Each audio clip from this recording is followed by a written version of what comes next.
Magandang araw mga kabugis, ako muli si Lito at welcome kayo sa aking munting channel, Malyaris Garden. Madalas na ang ulan ngayon. Kagayo, kauulan lang. Nakita niyo mga bougainvillea ko, kauulan lang. Bibigyan ko yun ng tips para mapatagal natin yung mga bulaklak ng mga bougainvillea natin. Lalo na yung mga maliliit. Kagaya dito. Kauulan lang. Pagkakaulan lang, madaling malaglag yung mga bougainvillea natin, di ba? Yung mga bulaklak niya. Dapat to may allowance siya, hindi crowded. Yung may napapasukan siya ng hangin.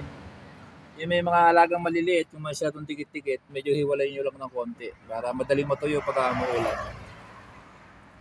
Dapat may allowance na ganito. Dati dikit-dikit ito, di ba? Dapat may allowance na ganyan. Ganda talaga mamulaklak nitong tricolor. Yan ang mga ginagawa ko dito sa mga bougainvillea ko. Ay dito.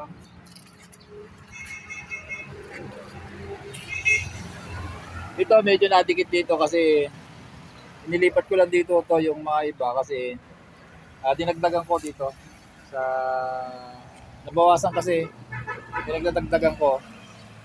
Kaya yung mga iba nilagay ko dito.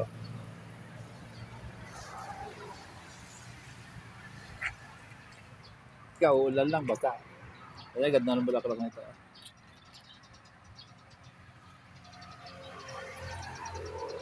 Saka yung mga yung mga kasi nag-trim ako kanina, kaya wala ko konti na yung matitrim natin. Yung tiniriman ko yung mga mahaba, ganito oh. Kunwari yung mga ganito, yung lumalagpas na. Yung lalaglag na yung mga bulaklak. Dito tayo magtitrim para hindi sila tumaas. Dito sa may mga bababa na. Tapos na yung bulaklak niya, di ba? Trim na natin ng ganyan kung ayaw natin palakihin.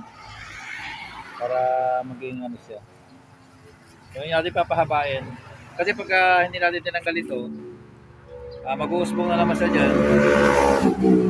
Hahaba na siya ng hahaba. Maganda kung putulan natin. Nakita nyo, basang-basa o, nakasabalat, diba?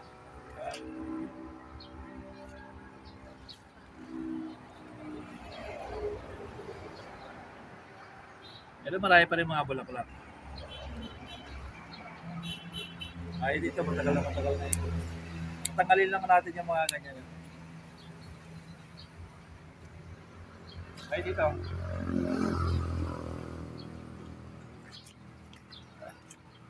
Maagang ulan yun, ano?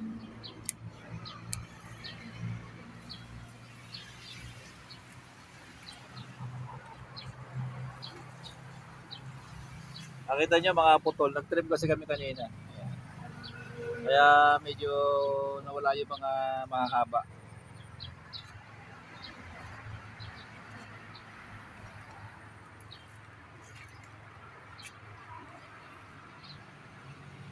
Marami pa ako, mga bougainvillea.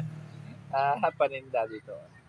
Yung mga nangangailangan ng bougainvillea, marami pa ako.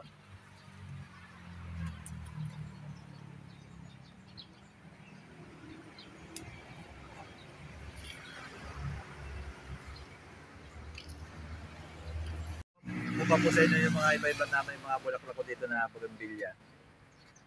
Umpisan ulit natin yung mga dati ko na masipag mamulaklak. Itong Nescafe. Nescafe din ito. Pakilala ko na sa inyo. Ito yung lipstick.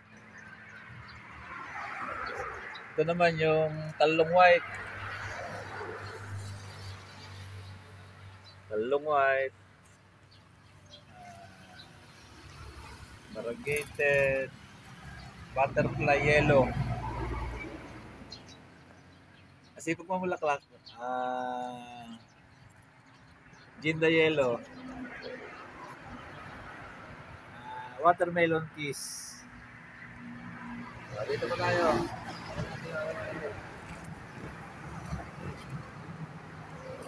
Ito yung Sakriana. Galing yata ako sa pangalan Ito ngayon yung salmon. Ito yung ano, Wahid Alicia. Ayan. Eh, galing mamulaklak itong Wahid Alicia. Ito ang ano, silver red. Ayan. Parang magaling akong magkakilala ngayon ah. Agenda Yellow. Ito yung ano, Black Maria. Ito yung Sophia Indiana. Ito. Dito tayo. Kakilala na lang. Ito yung talong violet. Oh. Ganito siya. Oh. Talong violet. Makapal siyang magsanga.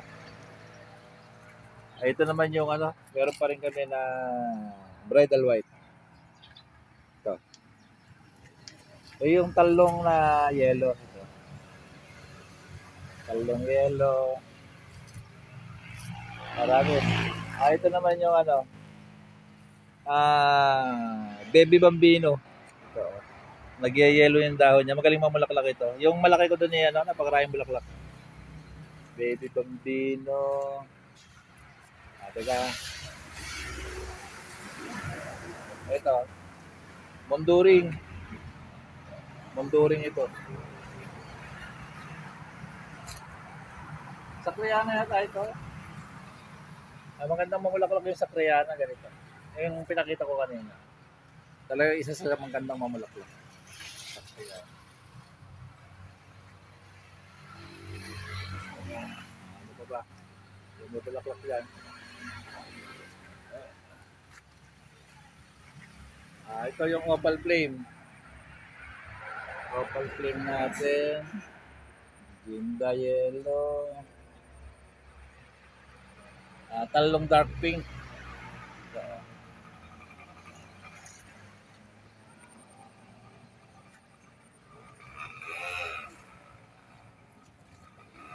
Ito eh, ano ito eh. Wahid Alicia. Yung Wahid Alicia din, halos nag-iiba-iba rin ng bulaklak. Pakailaman sa kanya, madali siyang kontrolin. Madali siyang mamulaklak. Talagang magaling mamulaklak. Halos laging may bulaklak yung mga Wahid Alicia dito. Kahit talong yellow, magaling mamulaklak.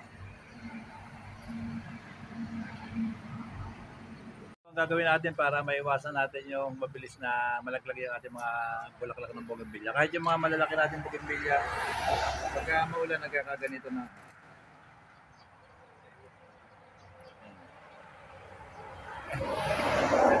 Pwede rin natin pag yung malalaki, papagpagin lang natin ng ganyan. Pagkatapos ng ulan, para agad matuyo. Kasi karamihan naman na ulan ngayon, sa hapon, ulan. Sa umaga, hindi naman.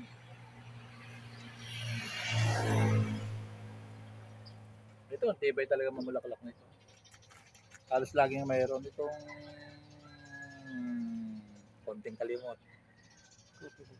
Kopi batik. Kunti na lang ako sa kopi.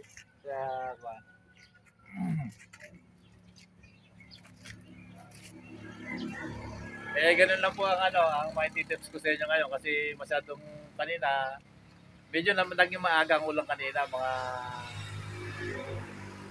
2 to 3 umulan na. Ngayon mga 4 to 5 na ngayon eh. Kaya medyo nahuli yung pagbibideo natin. Gusto ko lang makapag-video sa inyo kahit na konti. Pero maganda rin yung tips ko sa inyo pag ganitong tagulan. Dapat wag crowded yung mga pagmimilya natin. Ihiwa-hiwalay natin ng konti. Tsaka tiriman po natin yung mga natatapos ng mabulaklak para pagka namulaklak siya, hindi na siya masyadong sahod ulan kasi hindi na mahaba yung mga tangkay. Hanggang dito na lang at maraming salamat sa patuloy na panonood ng mga video ko. Kung nagustuhan niyo ang video ko ito, mag-subscribe po kayo. Andun po sa ilalim. Ang pangalan ko, may subscribe po doon. Para like, share, and subscribe po at para yung mga susunod ko pang video, mapanood pa ninyo. Maraming salamat. Bye-bye.